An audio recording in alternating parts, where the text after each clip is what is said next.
किसी के दुख में दुखी। एक सुबह जब सूरज अपने काम पर जा रहा था, उसे एक बूढ़े आदमी को सड़क किनारे बैठा देखा। बूढ़ा आदमी देखने में बहुत थका हुआ था, उसके पास कोई पैसे भी नहीं थे। सूरज ने उनके पास जाकर पूछा, आप ठीक तो है ना? क्या आपको कोई मदद चाहिए? बूढ़ा आदमी ने अपनी समस्याओं के बारे में बताया।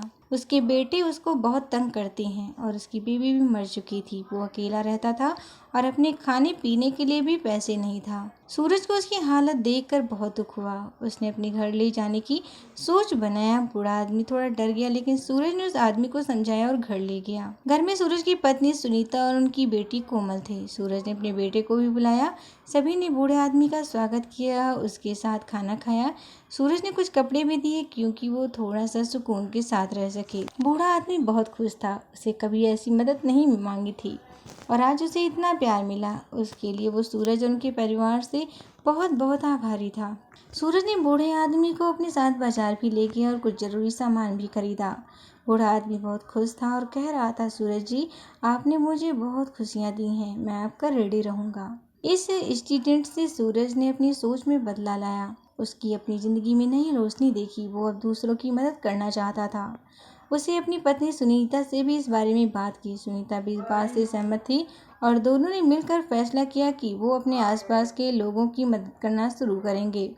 सूरज ने अपने दोस्तों और परिवारों से भी बात की और उन्हें इस आइडिया में शामिल करने को कहा। सभी लोगों ने इस विचार को बहुत अच्छा माना और वो सबने तय किया कि क्या ना अपनी कम्युनिटी के साथ ऐसा ग्रुप बनाए जिस तरह लोगों की मदद की जा सके।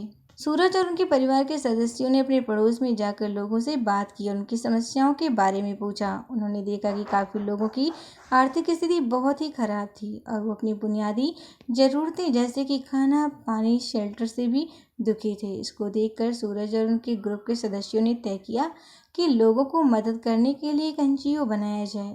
उन्होंने एक टीम बनाई जैसे डॉक्टर, वकील, समाजसेवी और वॉलंटियर्स शामिल थे। एनजीओ के जरिए वो लोगों की वित्तीय, शैक्षिक और चिकित्सा सहायता करने लगी। वो अपने पास के लोगों को जागृति से भरे वर्कशॉप में शामिल करने लगी और उन्हें अपने अधिकार और कर्तव्य के बारे में बताया।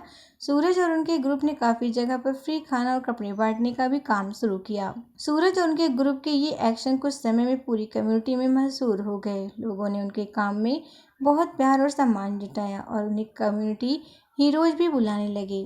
सूरज को ये काम करने में बहुत खुशी मिली और वो हर रोज़ नई उम्मीद से उठकर अपने एनजीओ के लिए काम करता था। एक दिन सूरज को एक फ़ोन कॉल आया। उसने फ़ोन उठाया और एक महिला की आवाज़ सुनी। महिला रो रही थी और सूरज से मदद की गुजारिश कर रही थी। सूरज ने महिला का पता लिया और अपनी टीम के साथ उसके घर पहुंचा। वहां पहुंचकर उन्हें पता चला कि महिला के पति ने बहुत तंग किया था और वो उसके साथ बहुत ही हैवानियत कर रहा था। महिला ने काफ़ी सालों तक उसका सामना किया था और वो अब हैवानियत से बचना चाहती थी।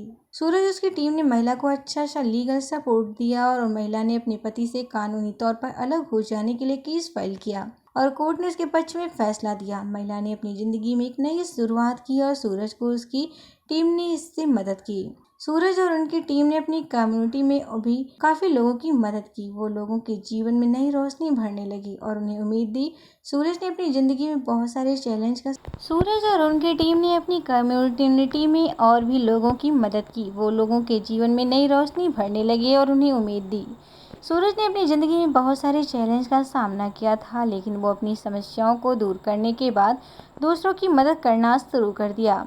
वो जानता था कि अगर कोई इंसान अपने आसपास के लोगों की मदद नहीं करेगा तो समाज में कैसे विकास होगा। इसीलिए वो अपनी लाइफ में बहुत सारे लोगों की मदद करने के लिए तैयार रहता था।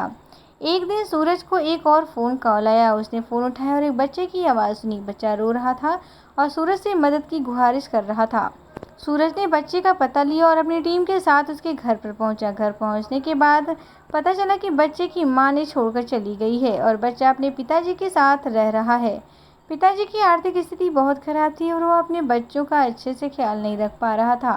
सूरज और उसकी टीम ने बच्चों को अपने पास रख लिया और उसका अच्छे से ख्याल रखने लगा। वो बच्चों के पिताजी को अच्छी नौकरी दिलवाने में मदद की और उन्हें वित्तीय सहायता भी प्रदान किया। सूरज और उसकी टीम ने बच्चों को अच्छा सा एजुकेशन प्रोवाइड किया और उसकी ज़िंदगी में नई रोशनी भरने लगे।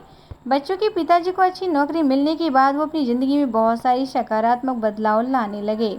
वो अपने बच्चों के साथ अच्छे से वक्त बिताने लगे और उनकी ज़िंदगी में बहुत सारी खुशियाँ भरने लगा।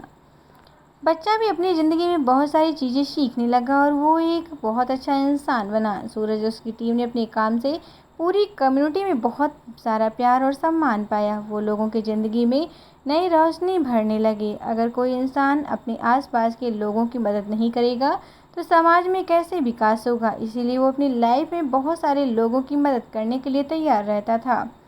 इस कहानी से हमें ये बात समझ आती है कि हमारे आसपास के ऐसे लोग होते हैं जिनकी ज़िंदगी में कोई ना कोई दुख होता है। कभी कभी वो अपनी समस्याओं को खुद ही समाधान नहीं कर पाते और मदद की गुहारिश करते हैं। इसी समय हमें उनकी मदद करने की ज़रूरत होती है। सूरज की कहानी हमको ये भी सिखाने को मिलता है कि अगर हम अपने आसपास के लोगों की मदद करेंगे तो वो हमारी ज़िंदगी में नई रोशनी भर सकती है। इसीलिए हमें अपने आसपास के लोगों की मदद करनी चाहिए।